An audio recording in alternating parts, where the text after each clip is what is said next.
This is Civil Discourse Now, with your host, Mark Small. Hi, I'm Mark Small. This is Civil Discourse Now. This podcast has been on hiatus for a couple of years. And we're back to look at issues that are facing this country today. One of the biggest issues has to do with the occupant of the Oval Office, the individual who assumed the office of President of the United States after the 2016 elections. A lot of people look at the problems today and question whether the individual should be removed from office of President of the United States.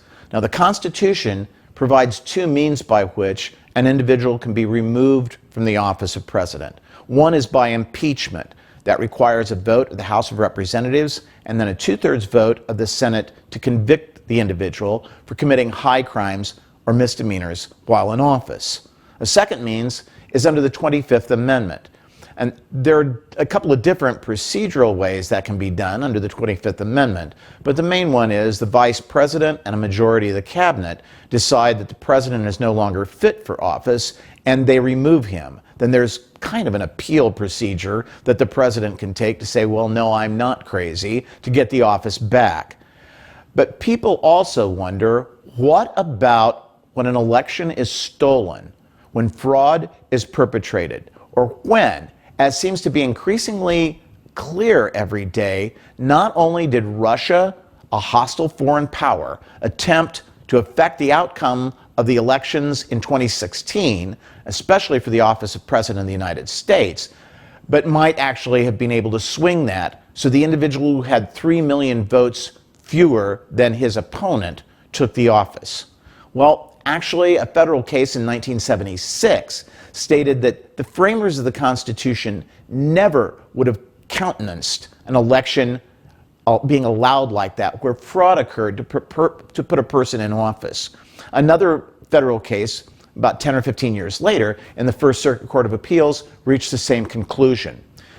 In 76, the court said, you're dealing with the office of president. And if you're going to make that claim, then you have to be able to prove it with the most clear and convincing evidence of the most egregious criminal behavior. What we're going to do here on the next few episodes of this show, Civil Discourse Now, is look at what evidence there is, whether it supports the conclusion that Russia did interfere effectively and successfully in our presidential election, and if so, what should be done? If it didn't, then what else should we be looking at? This is still a free country, and we should be able to look at this evidence and discuss it and not worry about consequences like they would maybe in other countries like, say, Russia. Full disclosure, I represented individuals on a case that was before the United States Supreme Court in 2017, in which we challenged the results of the election.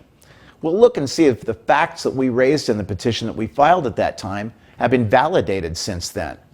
I'm Mark Small. This is Civil Discourse Now.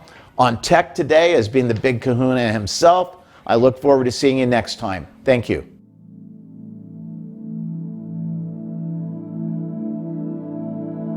And the king, very silent and frowned, passed the doors, lost of pages and slaves. Every word that by chance cast around proved the truth of the closing grave. By the doors of the silent abode, I was crying while pressing the brace.